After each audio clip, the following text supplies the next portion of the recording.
संस्कृताय नमस्कार प्रिय विद्यार्थियों, स्वागत है आपका अपने यूट्यूब चैनल समर्पण संस्कृत क्लासेस पर। आई होप आप सभी स्वस्थ होंगे और अपना अच्छे से अध्ययन कर रहे होंगे। तो जैसा कि आप सभी को पता है कि आपके सिलेबस में लगा हुआ है हमारा वेदों का सामान्य परिचय, जिसके अंदर हमें ऋग्वेद, यजुर्वेद, सामवेद और अथर्ववेद का सामान्य परिचय हमें करना है। तो ये हम करेंगे। तो ये क्लास दोनों के लिए ही इतनी वैल्यूएबल रहेगी, चाहे वो अगर कोई नेट की तैयारी कर रहा है या फिर कोई एस्टेट की तैयारी कर रहा है, तो सभी के लिए इतनी इम्पोर्टेंट है। और बच्चे कमेंट करके पूछते हैं कि क्या मैम ये एस्टेट टीजीटी के लिए इम्पोर्टेंट है, क्या ये पीजीटी के लिए है। तो ये एसटेट टीजीटी और पीजीटी दोनों, मैं जितनी भी क्लास आपको प्रोवाइड करवा रही हूँ वो दोनों को साथ लेकर के ही चल रही हूँ। अभी तक मैंने ऐसा कोई टॉपिक शुरू नहीं किया है जो सिर्फ और सिर्फ पीजीटी में ही आएगा, टीजीटी में नहीं आएगा। तो ये आपको बार बार क्वेश्चन नहीं करना है, ये टीजीटी में भी पूछा जाएगा और पीजीटी में भी, क्योंकि टीजीटी में भी स्पेशल एक लाइन में लिखा गया है वेदों का सामान्य परिचय, और पीजीटी के अंदर तो स्पेशल मेंशन है, तो उनको तो करना ही करना है। इसलिए टीजीटी वाले विद्यार्थी ये नहीं पूछेंगे कि क्या उनके एग्ज़ाम में ये आएगा कि नहीं आएगा। तो चलिए अब हम शुरू करते हैं हमारे ऋग्वेद के बारे में। तो सबसे पहले जो हमारा ऋग्वेद है इसके बारे में हम जानेंगे। ऋग्वेद में जो ऋच शब्द है, ऋग्वेद के अंदर जो शब्द है ऋच, ऋच शब्द, इसका अर्थ क्या है? तो इसका अर्थ क्या हो जाएगा हमारा? ऋच शब्द का अर्थ क्या हो जाएगा? स्तुति परक मंत्र, स्तुति परक मंत्र। जो जो चीज़ें बताऊंगी बिल्कुल एग्ज़ाम ओरिएंटेड ही आपको करवाई जाएगी, इसलिए आपको ये नहीं सोचना है कि मैम ऐसे पढ़ा रही है, ऐसे हम नहीं पढ़ सकते हैं। जो भी चीज़ें पढ़ाऊंगी मैं ओनली ऑन आपको एग्ज़ाम ओरिएंटेड, चाहे वो यूजीसी नेट का हो या फिर एस्टेट का। तो यहाँ पर स्तुति परक मंत्र, इसका अर्थ है, इसको हम संस्कृत के अंदर लिख सकते हैं ऋच्यते, ऋच्यते, स्तूयते, अनया इति ऋक।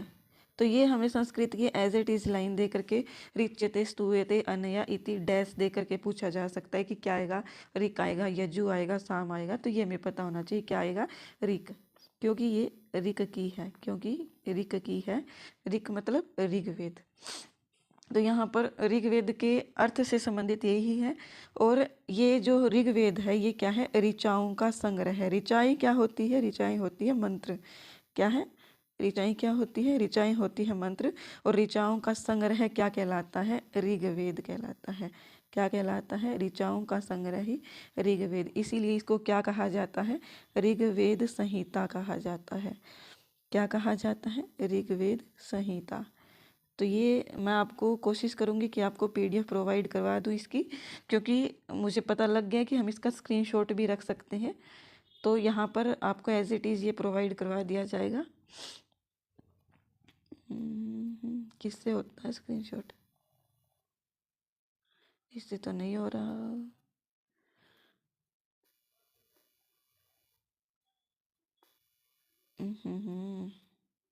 पता नहीं कैसे लिया गया था। अच्छा, ऐसे लिया जाता है, पता लग गया भाई। तो यहाँ पर अब ये हो गया हमारा ऋच्यते, ऋच शब्द है, स्तुति परक मंत्र, ऋच्यते स्तूयते अनया इति ऋक। तो ये हमसे डैश दे करके पूछा जा सकता है। तो यहाँ पर हमें ऑप्शन में ये भी दिया जा सकता है कि यजुर्वेद है, सामवेद है, या फिर मतलब ऋग्वेद है। तो ये हमें पता होना चाहिए ये ऋग्वेद के लिए प्रयोग किया गया है। तो ऋचाओं का संग्रह है, इसलिए इसको क्या कहा जाता है? ऋग्वेद संहिता कहा जाता है। आई होप आपको ये क्लियर हो गया होगा। तो चलिए भाई अब हम दूसरा करते हैं। दूसरा क्या है? दूसरा मीन्स कि अब हम आगे करते हैं इसके बारे में सामान्य जानकारी। तो जो ऋग्वेद है हमारा, ऋग्वेद के आचार्य पूछे जाते हैं। तो ऋग्वेद के आचार्य कौन हो जाएंगे? ऋग्वेद के आचार्य, आचार्य कौन हो जाएंगे? पैल। कौन हो जाएंगे? पैल। पैल आचार्य किस वेद की हैं, तो ये हमसे पूछा जा सकता है। किस वेद के हो जाएंगे ये हो जाएंगे ऋग्वेद के। अब है कि ऋग्वेद का जो ऋत्विक है, मैं सीधा लिखूंगी यहाँ पर ताकि आपको बार बार आपका ज़्यादा टाइम खराब ना हो। ऋग्वेद का ऋत्विक कौन है, तो ऋत्विक हो जाएगा इसका होता। क्या हो जाएगा, होता। ऋग्वेद का ऋत्विक कौन है, तो वो हो जाएगा हमारा होता। और जो होता है वो क्या करता है, ऋग्वेद की ऋचाओं का पाठ करता है। क्या करता है, ऋग्वेद की ऋचाओं का पाठ करता है। इसको हम ऋत्विक बोलते हैं। ऋत्विक क्या होता है, ऋत्विक जो मंत्रों का पाठ करता है, तो वो क्या कहलाता है हमारा, वो कहलाता है हमारा होता। जैसे सामवेद के अगर मंत्रों का कोई उच्चारण करता है, उसका पाठ करता है, तो उसको हम क्या कहते हैं, उद्गाता कहते हैं। तो यहाँ पर ऋग्वेद का जो ऋत्विक होगा, ऋचाओं का जो पाठ करता होगा, वो कौन होगा, होता होगा। इसीलिए मतलब जो ऋग्वेद का ऋत्विक होता है, इसीलिए ऋग्वेद का अन्य नाम है, क्या नाम है ऋग्वेद का अन्य नाम, होत्रिवेद। क्या नाम है ऋग्वेद का अन्य नाम, होत्रिवेद। अन्य नाम होत्रिवेद।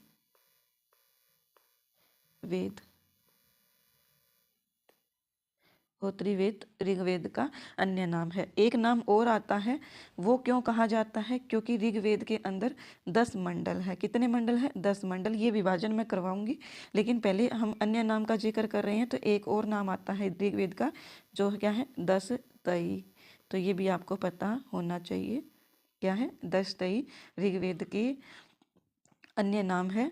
एक है होत्रिवेद, दूसरा है 10 तई। दोनों के दोनों अच्छे से ये ध्यान रखिएगा, प्रश्न में पूछा जा सकता है कि ऋग्वेद का अन्य नाम क्या है, तो ये हमें पता होना चाहिए।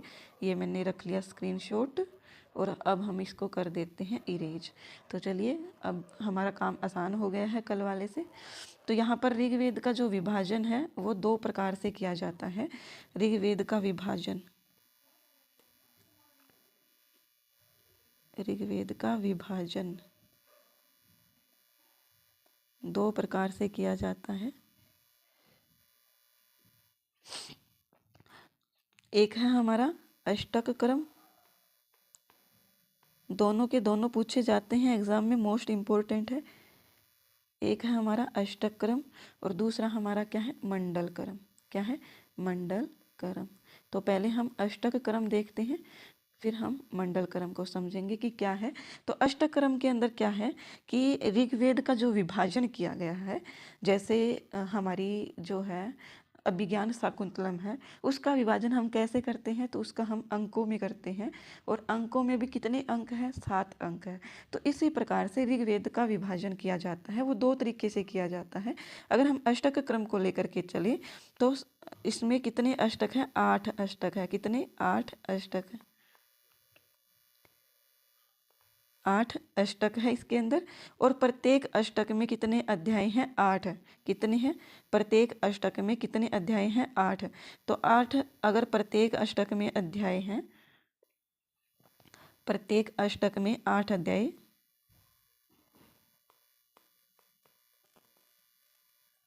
प्रत्येक अष्टक में 8 अध्याय है, तो टोटल कितने हो जाएंगे, तो टोटल हो जाएंगे हमारे 64 अध्याय। कितने हो जाएंगे, 64 अध्याय हमारे हो जाएंगे। और 64 अध्याय हो गए। और फिर इसके अंदर वर्ग भी पूछे जाते हैं कि वर्ग कितने हैं, तो ये भी ध्यान रखिएगा। वर्ग है हमारे 2024, जैसा कि 2024 की ही साल चल रही है, तो जैसे ही क्वेश्चन में आपको 2024 देखने को मिले, आप सही कर देना। तो अष्टक क्रम का विभाजन में 8 हमारे पास अष्टक है। अष्टक शब्द से ही पहचान सकते हैं कि 8 इसके अंदर अष्टक है। और प्रत्येक अष्टक मीन्स कि एक अष्टक के अंदर 8 अध्याय हैं, तो टोटल 8 अष्टक है। तो 8 के अंदर 8 करेंगे, जैसे 8 × 8 करेंगे अगर हम, तो ये हमारे कितने हो जाएंगे, टोटल 64। मतलब हमारे 64 कितने हैं, टोटल अध्याय हैं। इसके बाद वर्ग कितने हैं, वर्ग हैं हमारे 2024। तो ये अष्टक क्रम का विभाजन मैंने कर लिया है, मैंने स्क्रीनशॉट रख दिया है इसका। आपको PDF बना करके भेज दी जाएगी, टेलीग्राम चैनल को आप वो कर लीजिएगा। चलिए फिर हम करते हैं आगे। जो हमारा दूसरा था मंडलकरम, क्या था? मंडलकरम।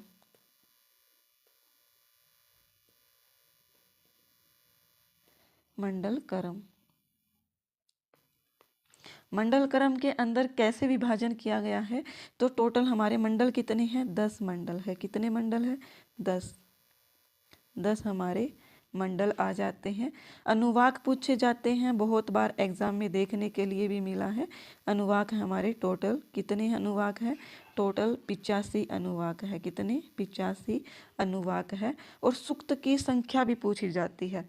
तो हमारे टोटल जो सूक्त है वो कितने हैं? टोटल सूक्त है हमारे 1028। कुल सूक्त कितने हैं? 1028 है। अब 1028 हुए किस प्रकार से हैं?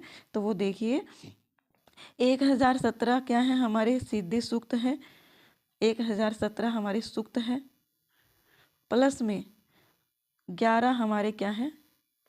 बाल खिल्य सूक्त। क्या है? बाल खिल्य सूक्त जोड़े गए हैं। इस करके टोटल कितने सूक्त हो गए हैं? 1028। तो अगर हमसे ये पूछा जाए कि सूक्त संख्या कितनी है ऋग्वेद के अंदर, तो वो हमारी कितनी है? 1028 सूक्त संख्या इसके अंदर दी गई है। आई होप आप सभी समझ गए होंगे। तो मंडल क्रम में इसी प्रकार से विभाजन देखने को मिलता है। 10 मंडल है, 85 अनुवाक है, सूक्त 1028 है, 1017 टोटल सूक्त है और 11 बालखिल्य सूक्त जोड़े गए हैं। तो ये भी आप ध्यान रखिएगा।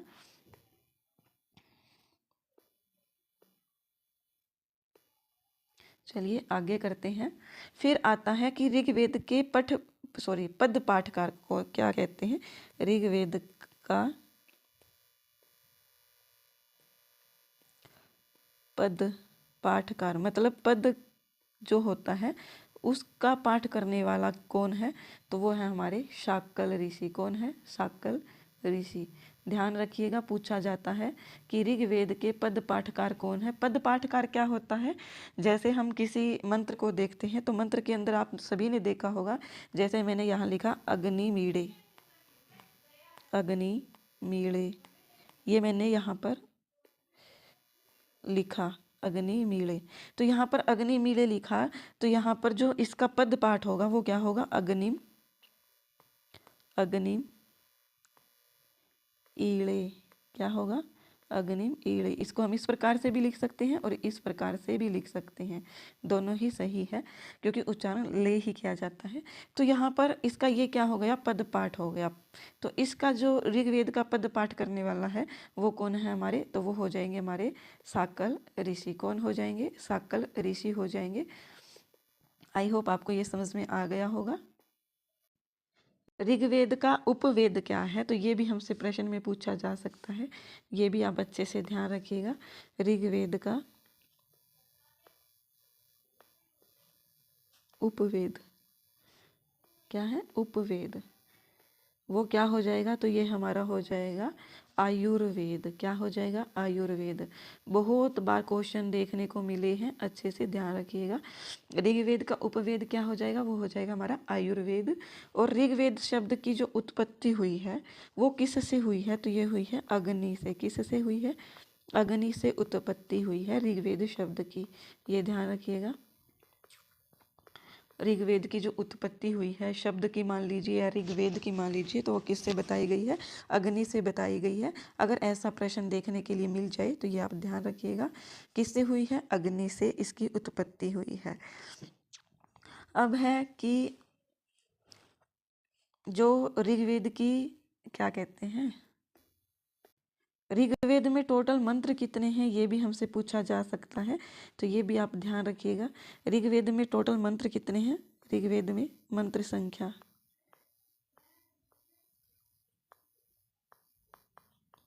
मंत्र संख्या, तो ये हमें पता होनी चाहिए कितने हैं टोटल मंत्र संख्या कितनी है। तो ये है हमारी अकॉर्डिंग टू NCERT की बुक 10,462 मंत्र है। कितने मंत्र है? 10,462। वैसे कहीं पर आपको 10,580 भी देखने के लिए मिलेंगे, कहीं पर आपको 10,552 भी देखने के लिए मिलेंगे, लेकिन जो सही और ऑथेंटिक है वो NCERT की ही बुक मानी जाएगी। तो यहाँ पर हम 10,462 ही सही करेंगे। अगर प्रश्न में मंत्र संख्या पूछ ली जाएगी तो ये आप ध्यान रखिएगा, 10,562 ही हमें सही करना है और कुछ हमें सही नहीं करना है। चलिए आगे देखते हैं। ऋग्वेद की शाखाओं के बारे में जानते हैं। तो ऋग्वेद की शाखाएं, जिनको हम ब्रांचेज बोल देते हैं, शाखाएं, ज़्यादा ही ऊपर लिख दिया इसलिए लिखा ही नहीं जा रहा। ऋग्वेद की शाखाएं, तो यहाँ पर हमसे ये पूछा जा सकता है कि ऋग्वेद की शाखाएं कितनी हैं। तो चरण व्यूह के अनुसार, क्या है, चरण व्यूह के अनुसार ऋग्वेद की 5 शाखाएं उपलब्ध है। कितनी? 5 शाखाएं उपलब्ध है।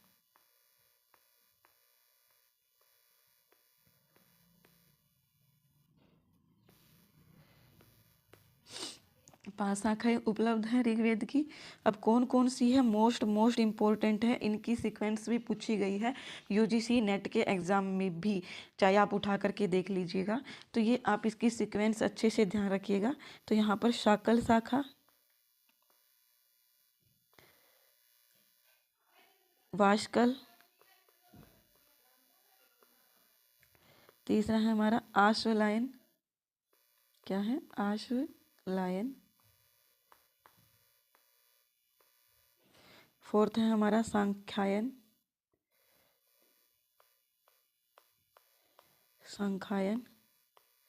और 5वीं है हमारी मांडूकायन, क्या है, मांडूकायन।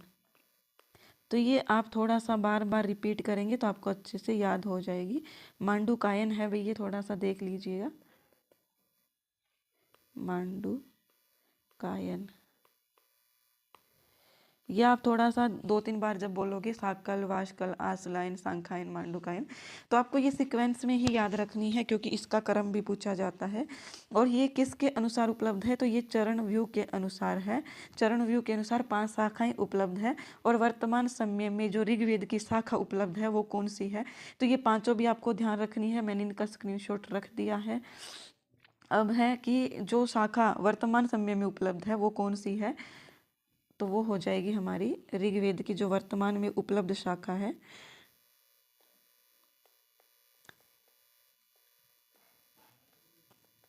उपलब्ध शाखा, क्या है वर्तमान में उपलब्ध शाखा? तो एकमात्र शाखा है शाकल शाखा। तो ये भी हमसे क्वेश्चन में पूछा जा सकता है कि ऋग्वेद की ऐसी कौन सी शाखा है जो वर्तमान में भी उपलब्ध है? तो ये हमारी कौन सी हो जाएगी? शाकल, जो क्रम के अनुसार सर्वप्रथम वाली शाखा है। तो आई होप आप ये समझ गए होंगे। फिर हमसे ये प्रश्न पूछा जा सकता है कि एक विंशति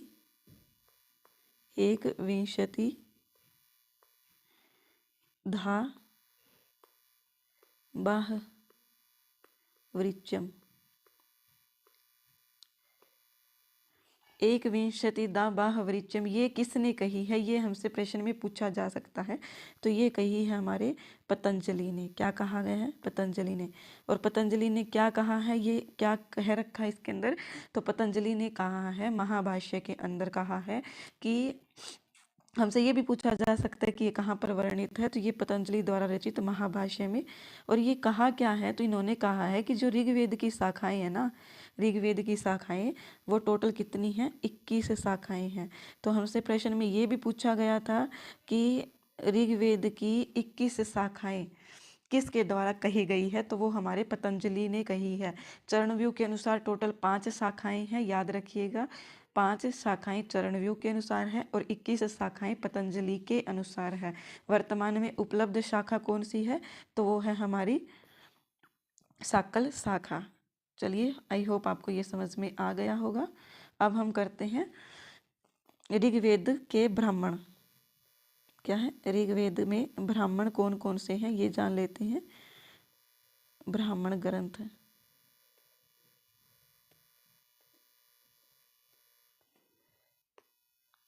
ग्रंथ, तो वो हमारे कौन कौन से हो जाएंगे ऋग्वेद के ब्राह्मण ग्रंथ। तो दो ही ब्राह्मण ग्रंथ उपलब्ध हैं इनके। नंबर 1 है हमारा ऐत्रेय ब्राह्मण, क्या है ऐत्रेय ब्राह्मण,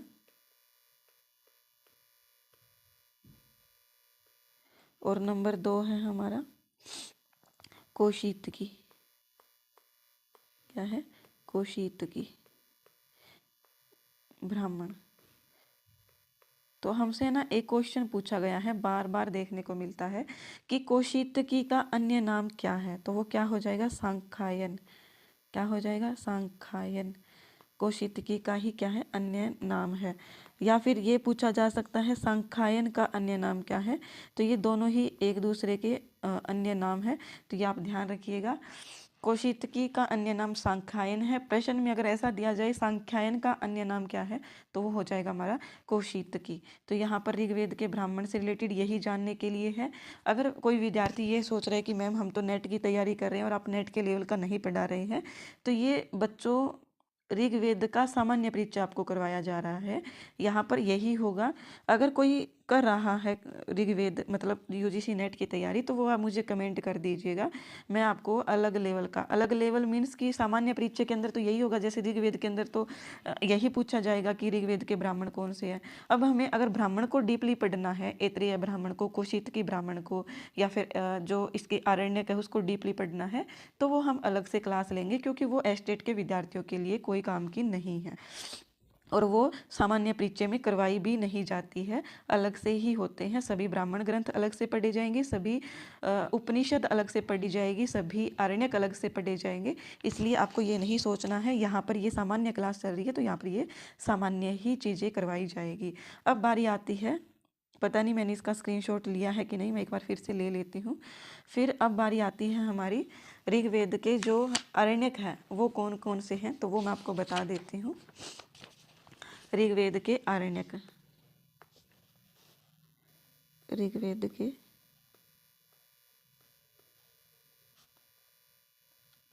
आरण्यक,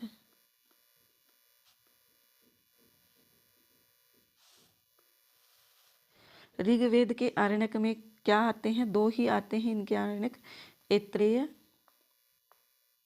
आरण्यक। ध्यान रखना है आपको, क्योंकि हमें कंफ्यूज कर देते हैं जब हम सभी के आरण्यक पढ़ेंगे, सभी वेदों के। दूसरा है हमारा क्या, आप साथ साथ नोट्स बनाते चलिए, बाकी मैं आपको ये पीडीएफ दे ही दूंगी। आप टेलीग्राम चैनल को ज्वाइन कर लीजिए, कोई दिक्कत नहीं है, आपको ये पीडीएफ मिल जाएगी। टेलीग्राम चैनल का नाम आपको बता देती हूँ मैं एक बार के लिए। तो ये हमारा सांख्यायन आरण्यक, ये दो हमारे क्या हैं ऋग्वेद के आरण्यक है। ये दो क्या है हमारे ऋग्वेद के आरण्यक है। ऋग्वेद का संबंध दो चीज़ों से ज़्यादा है। अगर ब्राह्मण को लेकर के चले दो है, आरण्यक को लेकर के चले दो है, उपनिषद को लेकर के चले वो भी हमारी दो है, स्रोत सूत्र अगर मान के चले तो वो भी दो है। तो ये आपको अच्छे से क्लियर हो गया होगा। ऋग्वेद के आरण्यक कितने हैं, दो, सांख्यायन और ऐत्रेय है। तो चलिए इसका स्क्रीनशॉट मैंने रख लिया है। अब बारी आती है कि हमारा जो ऋग्वेद के उपनिषद है वो कौन कौन सी है, तो वो मैं करवा देती हूँ आपको। ऋग्वेद की उपनिषद, ऋग्वेद के उपनिषद,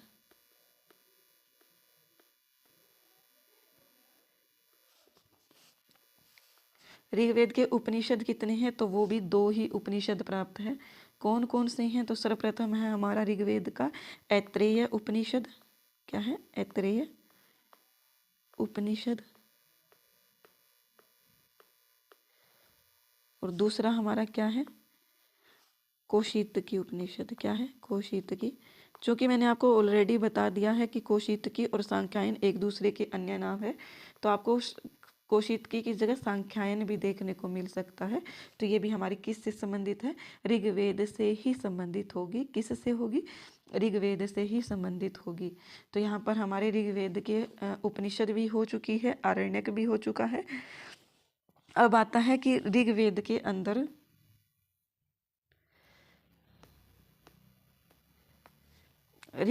अंदर कल्प सूत्र आते हैं हमारे।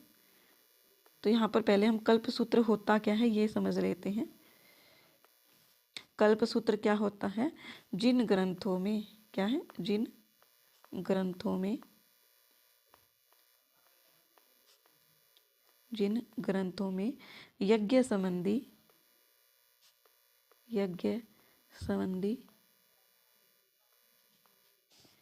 विधियों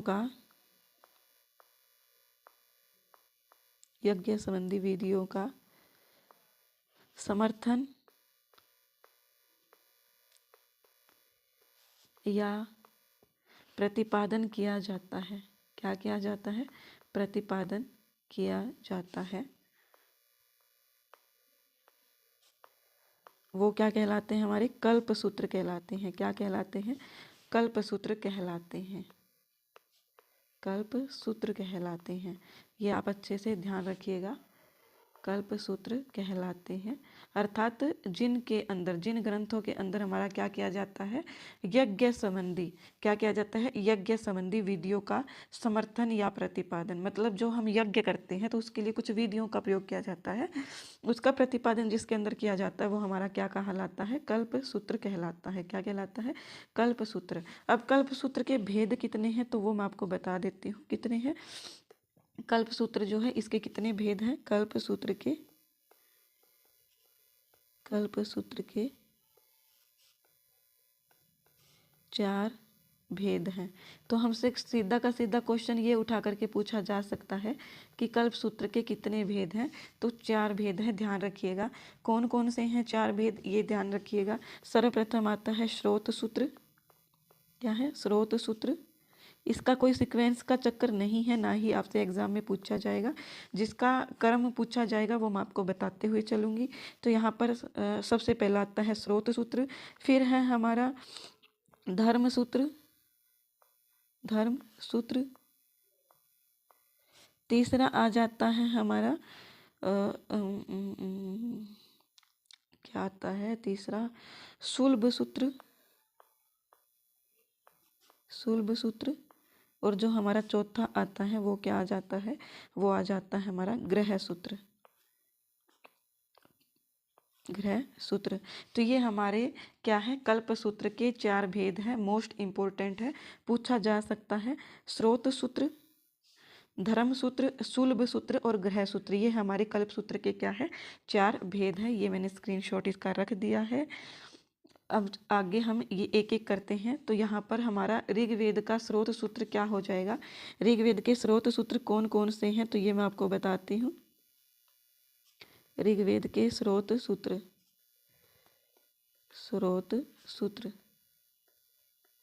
कौन कौन से हैं? तो ऋग्वेद के 2 सूत्र हैं हमारे। ऋग्वेद के 2 स्रोत सूत्र है। कौन कौन सा? नंबर 1 है आश्वलायन, दूसरा है सांख्यायन। क्या है? सांख्यायन। तो ये आपको अच्छे से याद रखना है। अब आप बोलोगे कि मैम हम इतनी इतनी चीज़ें याद किस प्रकार से रखेंगे? तो मैं बताती हूँ एग्जामिनर आपको क्वेश्चन किस प्रकार से देता है।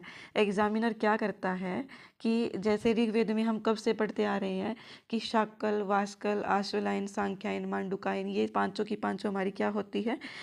ऋग्वेद की शाखाएं हैं। इसके बाद हमने पढ़ा कि ऐत्रेय और कौशितकी का ही क्या है? अन्य नाम सांख्यायन है। तो ये शब्द की पहचान कर लीजिए। अब एग्जामिनर पता है आपको कैसे देगा? एग्जामिनर आपको ऐसे प्रश्न देगा जैसे मैंने लिखा यहाँ पर।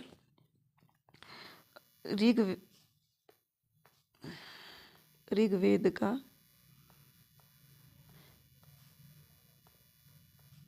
ऋग्वेदीय आरण्यक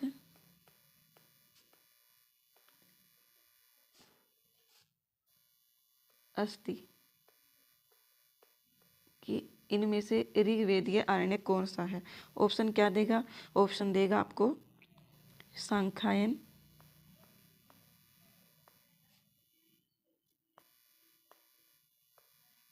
आरण्यक, दूसरा देगा आपको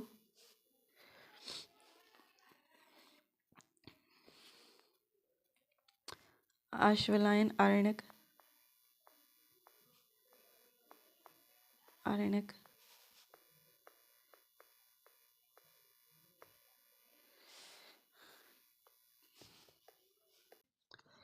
बृहद आरण्यक,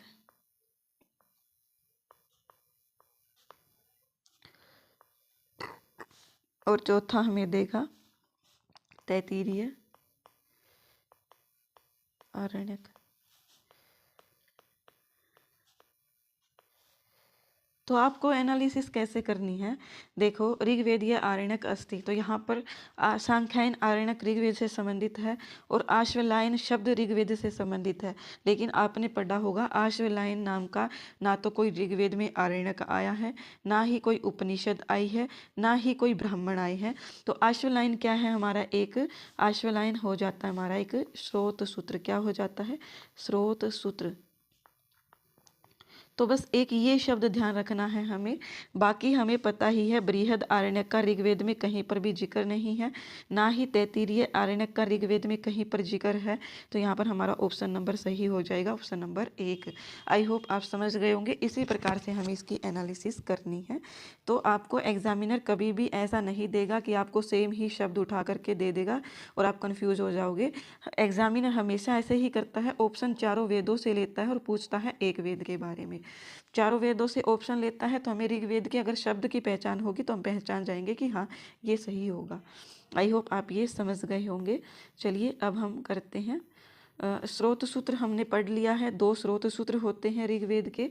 अब हम करेंगे ऋग्वेद का जो हमारा आता है ग्रह सूत्र। ऋग्वेद के 3 ग्रह सूत्र हैं, कितने हैं, 3 ग्रह सूत्र। कितने हैं ऋग्वेद के ग्रह सूत्र, 3। कौन कौन से हैं, तो सर्वप्रथम हमारा हो जाएगा नंबर 1 हो जाएगा हमारा आश्वलायन। आश्वलायन हमारा एक क्या है, आश्वलायन हमारा एक क्या है, स्रोत सूत्र भी है, तो ये ग्रह सूत्र भी हो जाएगा। फिर है सांख्यायन, क्या है, सांख्यायन। और यहाँ पर जो हमारा सांख्यायन का अन्य नाम था कौशितकी, उसको एक क्या माना गया है, तीसरा ग्रह सूत्र माना गया है। तो इस प्रकार से आप ये याद रख लीजिएगा, कौशितकी। तो ये हमारे 3 क्या है, ग्रह सूत्र हैं। चलिए अब मैं आगे बताती हूँ आपको। ऋग्वेद का धर्म सूत्र कितने हैं, तो एकमात्र धर्म सूत्र है ऋग्वेद का धर्म सूत्र। ऋग्वेद का धर्म सूत्र,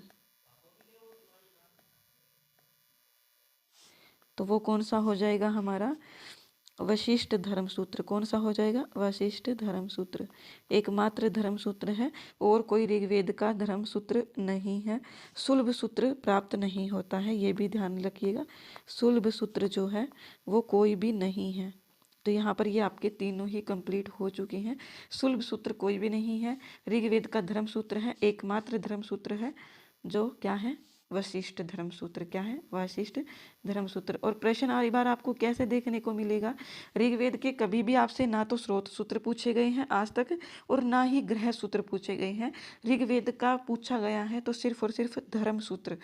तो वो कौन सा हो जाएगा हमारा, वशिष्ठ धर्म सूत्र। मोस्ट इंपॉर्टेंट है, ध्यान रखिएगा। यहाँ पर हमारा ऋग्वेद के, फिर हमारा ऋग्वेद के अंदर प्रातिशाख्य आता है जिसको हम शिक्षा ग्रंथ बोलते हैं। तो ये भी ध्यान रखिएगा, ऋग्वेद का शिक्षा ग्रंथ। ऋग्वेद का शिक्षा ग्रंथ है। कितने हैं टोटल, 2 शिक्षा ग्रंथ है। एक है हमारा पाणिनीय शिक्षा जो मोस्ट इम्पोर्टेंट है, इसको तो बच्चा बच्चा जानता है पाणिनीय शिक्षा को। और दूसरा है हमारा वाशिष्ठ शिक्षा। आप वशिष्ठ शिक्षा आपने एकमात्र धर्म सूत्र पढ़ा है, तो इससे आप ये याद रख सकते हैं कि जो शिक्षा है वशिष्ठ शिक्षा, वो भी किसकी है, वो भी हमारे किसकी है, ऋग्वेद की ही है। अब आता है हमारा प्रातिशाख्य, ऋग्वेद का प्रातिशाख्य। ये भी पूछ लिया जाता है, तो ये भी ध्यान रखिएगा आप, ऋग्वेद का प्रातिशाख्य। ऋग्वेद का प्रातिशाख्य में क्या आएगा हमारा, ऋक प्रातिशाख्य। नाम से ही स्पष्ट हो जाएगा, ऋक प्रातिशाख्य। ऋक प्रातिशाख्य के रचयिता कौन है, तो इसके रचयिता हो जाएंगे हमारे, इसके रचयिता कौन हो जाएंगे, इसके रचयिता हो जाएंगे हमारे आचार्य शौनक। क्या हो जाएंगे, शौनक। और जो पाणिनीय शिक्षा के रचयिता कौन थे? तो पाणिनि जी थे। और वशिष्ठ शिक्षा के ऋषि कौन थे? तो वशिष्ठ ही थे। यहाँ पर हमारा ऋग्वेद का सामान्य परिचय समाप्त होता है। आई होप आपको ये क्लास अच्छी लगी होगी। 2 बजे आपको यजुर्वेद की क्लास प्रोवाइड कर दी जाएगी। क्लास देखना मत भूलिएगा।